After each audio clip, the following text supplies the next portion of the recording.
Hey guys, it's Raytheon again, and in today's video I'm going to tell you guys and give you guys kind of some more advice on whether you should collect loose, whether you should collect CIB, which is complete in box, or whether you should go after hunting down for a manual or registration cards or something for certain particular games. So in my experience, I think just to sum it up, the best way to collect your games, whether it's GameCube, excuse me, whether it's PS1, would be to get them complete. What I mean by that is complete with the original artwork, like this, for example, Killer 7 for GameCube, the original box art, the games, as well as the manual, and anything else that came with it. So that includes registration cards, inserts. I know a lot of the Mario parties and certain GameCube games came with inserts and different precautions that some other games didn't come with. And the reason why you want to do that is it just becomes more expensive. In my collection right now, I have over 514 GameCube games. And in my experience, you'll spend way more money trying to complete it than just buying a copy that's already complete. Take for this, for example, this Disney Sports Football. I think this is about $100 and something plus game now, maybe more. I bought this game off of Whatnot from a seller that was only selling the original artwork as well as the game and the manual. So he was selling it for $100 or $120 just for the manual and just for the artwork. But it had the game, but it didn't have a original excuse me, I think it was actually the manual, the disc, but the artwork was fake. That's what it was. And I bought the original case with the original artwork off of another person on Whatnot that I think I bought it. I think I paid like $10 or $20 for it. It was really cheap. And I just had it sitting and I was going to list it and just keep it moving and then eventually buy the game complete.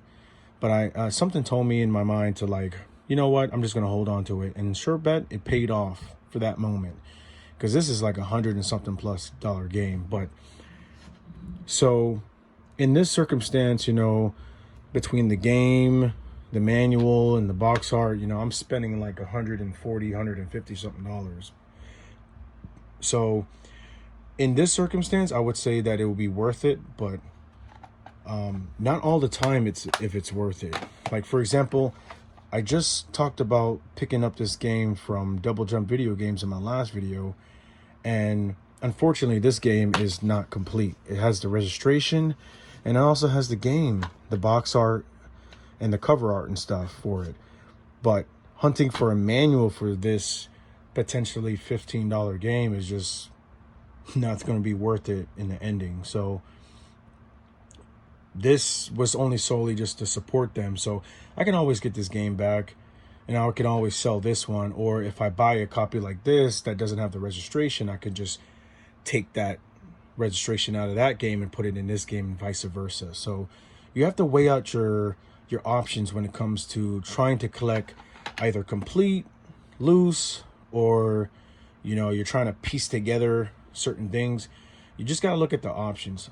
Most of the time, I would say 90% of the time or 95% of the time, it's just better just to buy the game outright, complete with the manual, registration card, everything, because it'll be a lot better, it'll be a lot easier, and it'll be a lot less stressful on you trying to figure out where you're gonna find these inserts or precautions or manuals that came with these original games from when they released, which the only way of doing that is to get them sealed.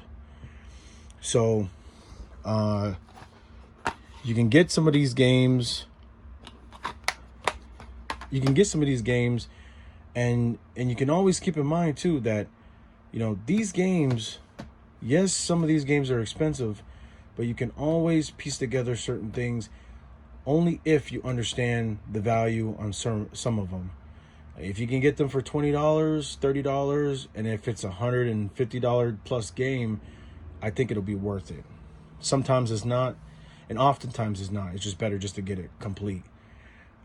Another thing that you can do also is there are some people on eBay that sell manuals and stuff. Now, if you're a type of person that doesn't really care about having the manual and having it the way it was when it came out, and you just care about solely playing the game, then there's sellers on eBay that actually make custom artworks that are just like the original, and some of them actually make custom manuals too that you won't even tell the difference from OEM to a aftermarket manual. You know, it might be a little bit bigger and the sizing might be a little bit off, but other than that, I mean, you won't tell the difference. So a lot of the times you just gotta weigh out your options, and it's always, just remember, it's always better to collect for certain games that are fully 100% CIB versus a game that doesn't have the manual and you have to hunt for the manual, and it's just not worth it. Because a lot of people on eBay, whatnot, Mercari, different places, they sell these manuals and stuff for just outrageous prices. Like, I have it's a copy of Ribbit King for the GameCube. It's about a $200 and something game. It's just the game disc, the bonus disc. The artwork is water damage, and I have the manual for it, fortunate enough.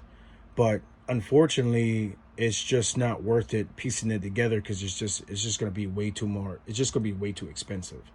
You know, you're talking about the manual for Ribbit King being anywhere from $40 to $50. You know, the one that I have is probably right around the $55 range. So really, you just got to weigh out your options on that. If I was to sell it to somebody, you know, they would have to get it from me for like really at a great price to get to the point where they, you know, they're not paying so much when they could just buy a whole full copy that's already CIB or complete already.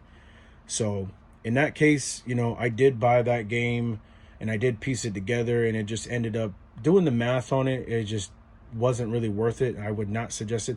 If I had to recollect for the GameCube ever again, like if I sold all my games and stuff and I had to recollect again, I would probably budget a lot better, and I would probably stay away from games that are incomplete like this Speed King.